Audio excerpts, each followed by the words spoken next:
My name is Vitaly Stante, and I am a volunteer with Citizen Outreach Coalition. Please, could you kindly introduce yourself? My name is Richard Burgess. I'm a lecturer at Roehampton University, which is very close here. And formerly I was at Birmingham University. And prior to that, I was in Nigeria for a number of years. I teach in the Department of Humanities, and my area is theology and religious studies. The last, maybe say 2 decades, have seen the flourishing of Pentecostal churches, particularly in Africa and a bit across the world. In brief, what is Pentecostalism? What I'd say, first of all, it's a very diverse movement. So I would say there are Pentecostalisms. If you're going to make a kind of generalization, then I would say it is a movement that emphasizes the experience of the Holy Spirit and the practice of charismatic gifts like healing and prophecy. But as I said, it's very diverse and has different expressions in different cultural and regional contexts. So, for example, African Pentecostalism is a little bit different from British indigenous Pentecostalism or American Pentecostalism or Latin American Pentecostalism. But there are also commonalities. And I would say the common factor is this emphasis on the experience, on religious experience of what Pentecostals and Christians call the Holy Spirit, and the practice of these charismatic gifts. It's a movement that has spread rapidly around the world. It has its origins in the early 20th century, in the first decade, and there were these Pentecostal, I suppose, revivals in different parts of the world, the most famous being in the USA, but also in Britain, in Latin America and in parts of Africa. So it's only just over a century old, but it's now the fastest growing, or has been for a while, the fastest growing Christian movement in the world and one of the largest Christian traditions after Roman Catholicism and Protestantism, I suppose. What are the specific distinctions that African Pentecostal churches have which don't exist in the rest of the world? I would say it's a matter of emphasis. Okay, so for example, when I go to an African Pentecostal church in London and I spend time in the worship service, it's very loud compared to what I'm used to. It's very expressive, there's a lot of bodily movement, which may be different from other expressions of Pentecostalism and other expressions of Christianity. So there's dancing, but I'm not saying that that's distinctive to African Pentecostalism, because this happens in British Pentecostal churches as well, indigenous white majority churches. But it's a matter of emphasis. Another emphasis, I would say, that has come in for quite a lot of criticism is this emphasis on the prosperity gospel. And this, again, you can see this in American Pentecostal churches, but not maybe to the same degree as you see in some African Pentecostal churches. And basically that's a belief that, if God's will for a person's life is that they prosper materially, that they're successful in life, and that one of the conditions for that is giving in terms of money. So if you give, the more you will receive materially. And I think in African Pentecostalism that is, in my considered opinion, overemphasized, but it's certainly emphasized. Another, I think, again, it's not distinctive, but it's an emphasis is on deliverance and the belief in witchcraft and what Pentecostals would refer to as evil spirits. So besides the preaching of prosperity gospel, most African Pentecostal churches have specific characteristics. For instance, the belief in miracles and evil spirit cleansing. What's your take on that?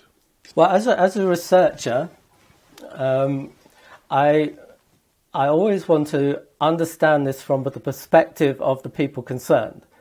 So I'm a bit reticent to come in as a white Western academic even though I've been in Nigeria, and come in and kind of be too critical before I try to understand what's going on. So when I've talked to African Pentecostals, they would say, well, it's biblical. So, for example, they are Bible people. And, they would say, well, miracles are in the book of Acts. Jesus performed miracles. And there's no suggestion in the New Testament that they shouldn't occur today. So they would say, well, it's in the Bible, so that's why we emphasize miracles. By miracles, I'm thinking of things like healing and what you refer to as evil spirit cleansing. They might refer to it as deliverance. But then they would say, well, Jesus did it, or the early church in the book of Acts did it. So I would say it's partly because it's biblical from their perspective. But as an outsider, I would say it's also to do with indigenous religious beliefs. So there is already there a belief that before Christianity came, there is this belief among many African peoples that that God or the gods will heal the sick or protect you from witchcraft.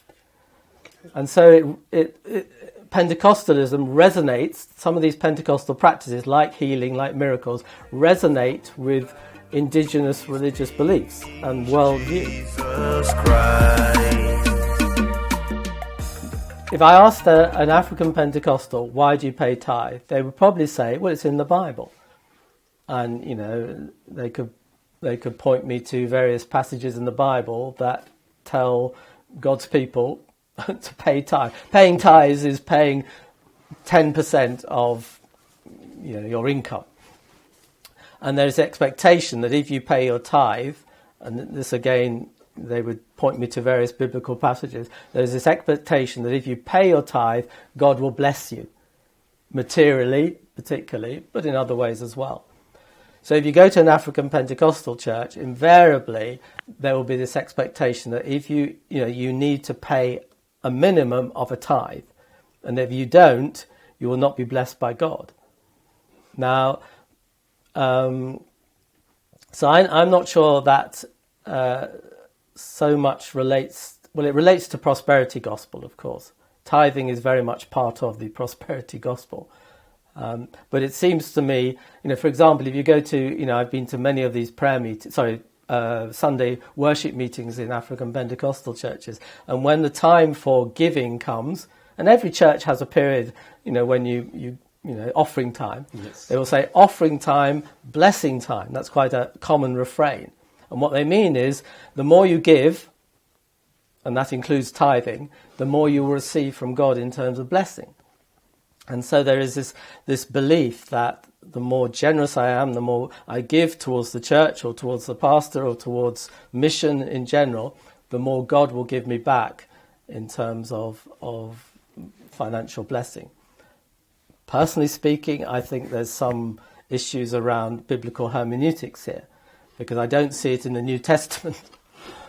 But clearly in Old Testament, under the Old Testament law, God's people were meant to tithe. But I don't see that in the New Testament. But I failed to win the argument with my African Pentecostal friends.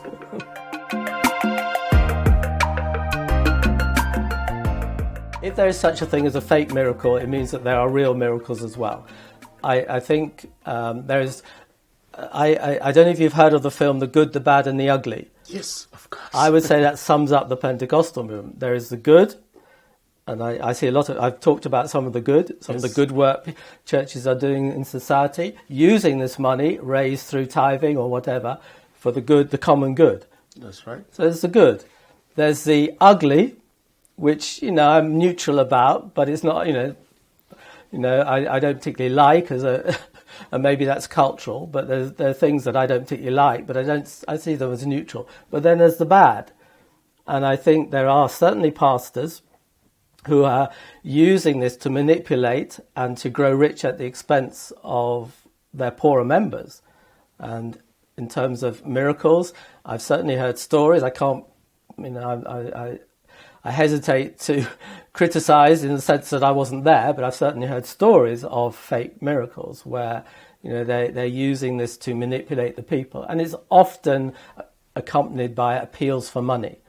So, it's money, I'm afraid, as the New Testament tells us, the love of money is the root of all evil. And I think money's kind of neutral, but it's how it's used. And I think there's certainly past Pentecostal pastors, but not just Pentecostal pastors, and not just African Pentecostal pastors. There are Anglican ministers, there are Baptist ministers, there are Latin American, British pastors who have, are using miracles or using tithing for their own benefit rather than the common good. Before we round up, what are some of the highlights you've experienced with regards to African Pentecostal churches, either in Africa, in Nigeria, where you spend some time, or here in the UK?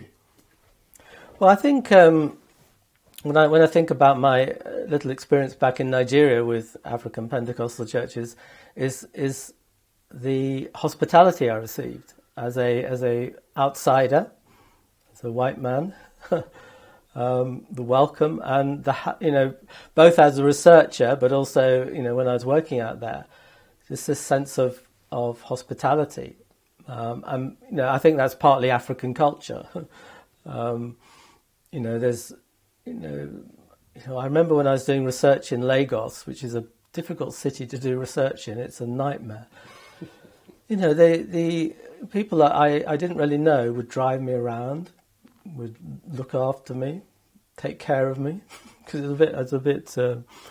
sometimes a little bit, I got a bit anxious. A church that I was a member of for a year or two when I was in Jos, again, I had some very good friends who, very hospitable, welcoming.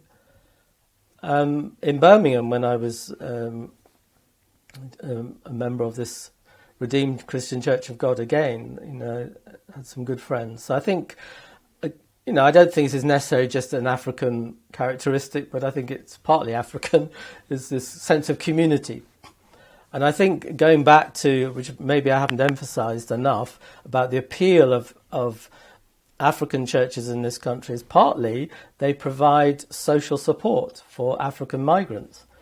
You come to a strange country, they give, there's like a home away from home, and practical help, but also alternative family. And to a certain extent, I experienced that myself. So I think that's a really positive thing to say about African Pentecostal churches, with all these other things that we might not like very much. There's some very good things as well.